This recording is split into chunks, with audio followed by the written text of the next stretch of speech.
BRS పార్టీలో ఏ బాధ్యత అప్పజెప్పినా చిత్తశుద్ధితో స్పందించా.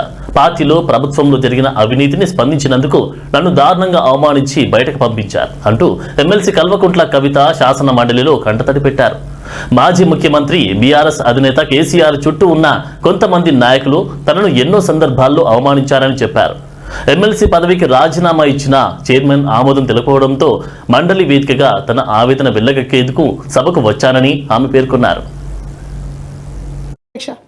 అంతేకాదు అధ్యక్ష, ఉద్యమ ద్రోహులకు అధ్యక్ష రాజకీయ పునరావాస కేంద్రంగా బీఆర్ఎస్ పార్టీ మారింది అధ్యక్ష. It is really unfortunate to say. కాకపోతే అధ్యక్ష, ఇవాళ ఉన్నటువంటి పరిస్థితులలో చాలామంది మీలాగా వెల్ మిషర్స్ ఫోన్ చేసి నన్ను అడుగుతా ఉన్నారు అధ్యక్ష, పార్టీలో నీ కాంట్రిబ్యూషన్ ఉంది కదా, నువ్వెందుకు ఎమ్మెల్సీకి రిజైన్ చేస్తా ఉన్నావు, నీ కాంట్రిబ్యూషన్ ఉంది అని అడిగారు అధ్యక్ష. కానీ అధ్యక్ష, ఆ పార్టీలో నైతికత లేనటువంటి ఆ పార్టీలో ఉండి ఆ పార్టీ ద్వారా వచ్చిన ఎమ్మెల్సీలో ఉంటే అధ్యక్ష ఓటి కుండలో నీళ్ళు పోసినట్టు అవుతుంది అధ్యక్ష. ఎన్ని నీళ్ళు పోసినా దానికి ఏం నైతికత ఉండదు అధ్యక్ష.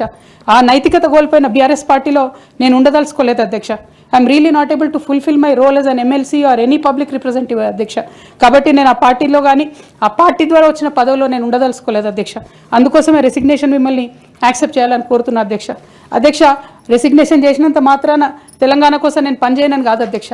ఒకనాడు స్వతంత్ర సంగ్రామంలో ఉన్నప్పుడు అధ్యక్ష మొదలు కాంగ్రెస్ పార్టీలోనే ఉండే అధ్యక్ష, భగత్ సింగ్ కానీ సుభాష్ చంద్రబోస్ కానీ ఇట్లాంటి వాళ్ళందరూ. కానీ తర్వాత వాళ్ళ ఫిలాసఫీ వెతుక్కొని వాళ్ళ దారి వాళ్ళు వెతుక్కొని పోయినారు అధ్యక్ష.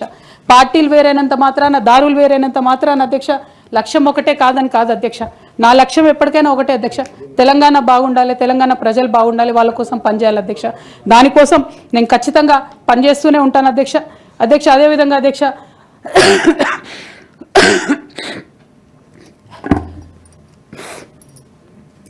బీఆర్ఎస్ పార్టీ ఎండగడుతూ సక్సెస్ అయినటువంటి కాంగ్రెస్ పార్టీ అధ్యక్ష కంప్లీట్గా వాళ్ళు కూడా అన్ని అంశాలను ఇగ్నోర్ చేసినారు అధ్యక్ష. నేను రిక్వెస్ట్ చేస్తున్నా అధ్యక్ష, ప్రధానంగా విద్య విషయంలో, నీళ్ళ విషయంలో వాళ్ళు చేస్తున్నటువంటి తప్పిదాలే మీరు కొనసాగిస్తే డెఫినెట్గా ప్రజలు మీకు బుద్ధి చెప్తారు, అందులో ఎటువంటి అనుమానం లేదు. నేను చివరిగా ఒక్క మాట చెప్తాను అధ్యక్ష, डरना नहीं किसी के भी पैरों के नाप से, डरना नहीं किसी के भी पैरों के